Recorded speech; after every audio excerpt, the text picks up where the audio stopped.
नमस्कार। आज हमारे पास जो स्लाइड्स हैं वो हमें गौतम बुद्ध के जीवन और उनके दर्शन की दुनिया में ले जाती हैं। लेकिन हम सिर्फ एक राजकुमार की कहानी नहीं सुनाने वाले। हमारी कोशिश असल में ये समझने की है कि ये जो विचार हैं 2500 साल पुराने, वो आज की हमारी उलझी हुई जिंदगी के लिए कितने काम के हैं। हमारा तनाव, हमारा फोमो, बेचैनी, इन सब के लिए। इसे एक तरह से मन के लिए एक ऑपरेटिंग सिस्टम की खोज भी कह सकते हैं। तो चलिए इन स्लाइड्स में गोता लगाते हैं। तो पहली स्लाइड हमें सीधे 6ठी शताब्दी ईसा पूर्व के भारत में ले जाती है। माहौल काफी उथल-पुथल वाला है। एक तरफ समाज में ब्राह्मणवादी कर्मकांड बहुत हावी थे और दूसरी तरफ कुछ लोग थे जो हर चीज पर सवाल उठा रहे थे। मतलब एक तरह का गहरा संशयवाद था। ऐसा लग रहा था जैसे समाज दो एक्सट्रीम्स के बीच फंसा हुआ है। और ये बैकड्रॉप समझना बहुत बहुत जरूरी है, क्योंकि कोई भी बड़ा आइडिया वो वैक्यूम में पैदा नहीं होता। उस समय एक बौद्धिक बेचैनी थी। लोग कर्म कांडों से भी थक चुके थे और कोरे संशयवाद से भी कोई जवाब नहीं मिल रहा था। सही। इसी माहौल में एक बीच के रास्ते की जरूरत महसूस हो रही थी, और इसी जरूरत का जवाब बनकर उभरा बुद्ध का दर्शन, जो उस समय के श्रमण आंदोलन का हिस्सा था। एक ऐसा मूवमेंट जो जन्म के बजाय कर्म और तर्क को ज्यादा महत्व देता था। ठीक है, तो कहानी शुरू होती है सिद्धार्थ के जन्म से। लुम्बिनी में जन्म हुआ और जन्म के साथ ही एक भविष्यवाणी भी जुड़ गई। ज्योतिषियों ने कहा कि ये बच्चा या तो एक चक्रवर्ती सम्राट बनेगा या फिर एक ऐसा गुरु बनेगा जो दुनिया को एक नई राह दिखाएगा। और यहीं से कहानी का जो मनोवैज्ञानिक पहलू है वो शुरू होता है। अच्छा। ये भविष्यवाणी सिर्फ एक कहानी नहीं थी, बल्कि एक डर की वजह बन गई। राजा शुद्धोधन इस बात से डर गए कि कहीं उनका बेटा सन्यासी न बन जाए। हाँ। इसलिए उन्होंने सिद्धार्थ को दुनिया के हर दुख से, मतलब बुढ़ापा, बीमारी और मौत की सच्चाई से दूर रखने की पूरी कोशिश की। और यही सोने के पिंजरे वाला कॉन्सेप्ट आता है जिसका जिक्र स्लाइड्स में है। सिद्धार्थ को महलों में हर सुख सुविधा दी गई, लेकिन उन्हें बाहरी दुनिया की हकीकत से पूरी तरह काट दिया गया। बिल्कुल। स्लाइड में एक बहुत दिलचस्प बात लिखी है कि इस हद से ज्यादा सुरक्षा ने उनके अंदर एक मनोवैज्ञानिक शून्य, मतलब एक खालीपन पैदा कर दिया। बिल्कुल, ये एक क्लासिक केस है जहां सब कुछ होने के बावजूद कुछ भी ना होने का एहसास होता है। जब आपके जीवन में कोई चुनौती ही ना हो, कोई संघर्ष ही ना हो, तो मन अंदर से खोखला होने लगता है। और यही हुआ। 29 साल की उम्र में जब वो पहली बार महल से बाहर निकले और उन्होंने उन 4 दृश्यों को देखा। हाँ, एक बूढ़ा व्यक्ति, एक बीमार व्यक्ति, एक शव, हाँ, और एक शांत सन्यासी, तो उनका पूरा संसार हिल गया। उन्हें लगा कि उनका अब तक का जीवन एक झूठ था। अच्छा। इसी एहसास को संवेग कहा गया है, यानी मन के अंदर की गहरी उथल-पुथल। और यहीं से महाभिनिष्क्रमण यानी द ग्रेट रिनंसिएशन का फैसला होता है। हाँ। वो अपने घोड़े कंथक और सारथी चन्ना के साथ सच की खोज में निकल पड़ते हैं। लेकिन सच का रास्ता इतना आसान नहीं था। स्लाइड्स बताती हैं कि उन्होंने 6 साल तक बहुत कठोर तपस्या की, शरीर को इतना कष्ट दिया कि वो कंकाल जैसे हो गए। हाँ, और ये उनकी यात्रा का दूसरा एक्सट्रीम था। दूसरा एक्सट्रीम। पहले वो भोग विलास के एक्सट्रीम पर थे और अब वो कठोर तपस्या के एक्सट्रीम पर चले गए। पर जल्दी उन्हें एहसास हुआ कि ये रास्ता भी गलत है। शरीर को भूखा रखकर और उसे कष्ट देकर मन को शांत नहीं किया जा सकता। यहाँ स्लाइड्स में वीणा वाली मिसाल दी गई है जो बहुत कमाल की है। हाँ, वीणा के तारों को न इतना कसो कि वो टूट जाएं और न इतना ढीला छोड़ो कि उनसे कोई सुरी ना निकले। एग्जैक्टली। मतलब संतुलन ही कुंजी है। बिल्कुल। और यही उनके जीवन का सबसे बड़ा टर्निंग पॉइंट था। जब सुजाता नाम की एक महिला ने उन्हें खीर खिलाकर उनका उपवास तोड़वाया, तब उन्होंने मध्यम मार्ग को अपनाया। मध्यम मार्ग। और ये मध्यम मार्ग कोई समझौता नहीं है, ये संतुलन की कला है। न भोग में डूबना, न खुद को पूरी तरह मिटा देना। यह शरीर और मन के बीच एक हेल्दी रिश्ता बनाने जैसा है। और इसी मध्यम मार्ग पर चलकर वो बोध गया पहुंचे। 35 साल की उम्र में वैशाख पूर्णिमा की रात पीपल के पेड़ के नीचे उन्हें ज्ञान मिला, जिसे निर्वाण कहा गया। स्लाइड में मार पर विजय का भी जिक्र है। पहली बार सुनने में तो ये किसी मिथोलॉजिकल डीमन जैसा लगता है। बिल्कुल, और यही सबसे बड़ा मिसकंसेप्शन है। मार कोई बाहर का दुश्मन नहीं था जिससे तलवार से लड़ना पड़े। तो फिर मार मन के अंदर की नेगेटिव फोर्सेस हैं, हमारी इच्छाएं, हमारा डर, हमारा लालच, हमारा अहंकार। तो ये एक तरह की साइकोलॉजिकल बैटल थी। अपने ही मन के साथ। प्रिसाइसली। बुद्ध ने किसी राक्षस को नहीं बल्कि अपने ही मन के विकारों को हराया था। और निर्वाण का मतलब भी कोई स्वर्ग जैसी जगह पर पहुंचना नहीं है। अच्छा, ये मन की एक ऐसी अवस्था है जहाँ लालच, नफरत और भ्रम की आग पूरी तरह बुझ जाती है। ये एक गहरी शांति और स्पष्टता की स्थिति है। ज्ञान मिलने के बाद उन्होंने इसे सिर्फ अपने तक नहीं रखा। वो सारनाथ गए और अपने उन 5 पुराने साथियों को अपना पहला उपदेश दिया। हाँ, जो उन्हें तपस्या छोड़कर चले गए थे। बिल्कुल। इस घटना को धर्मचक्र प्रवर्तन यानी धर्म के पहिए को घुमाना कहा जाता है। ये एक ऐतिहासिक क्षण था। यहीं से बौद्ध संघ की नींव पड़ी। एक और खास बात ये थी, जिसका जिक्र स्लाइड्स में भी है, कि उन्होंने अपना संदेश उस समय की विद्वानों की भाषा संस्कृत में नहीं दिया। हाँ, उन्होंने आम लोगों की भाषा पाली में दिया। ये बहुत बड़ा कदम था। इसका मतलब था कि ज्ञान किसी खास वर्ग की जागीर नहीं है, ये सबके लिए है। उनके उपदेश किसी आसमानी किताब पर नहीं बल्कि अनुभव और तर्क पर आधारित थे।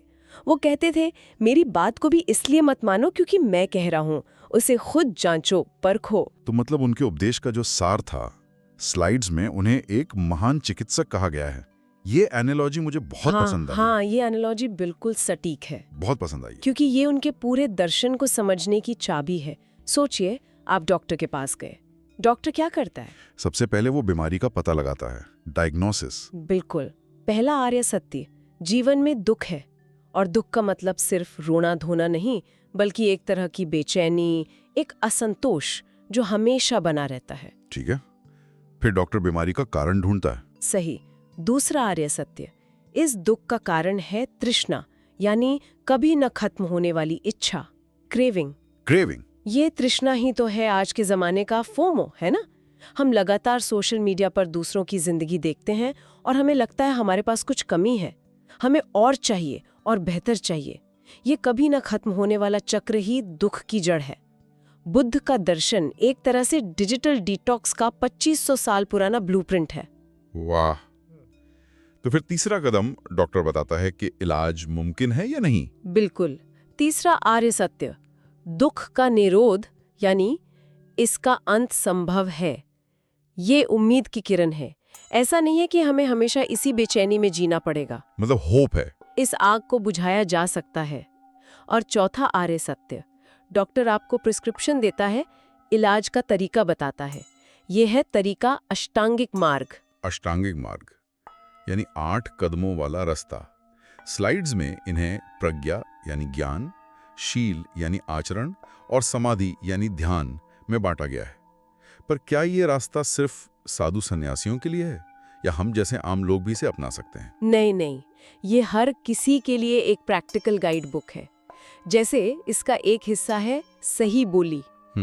इसका मतलब सिर्फ गाली ना देना नहीं है।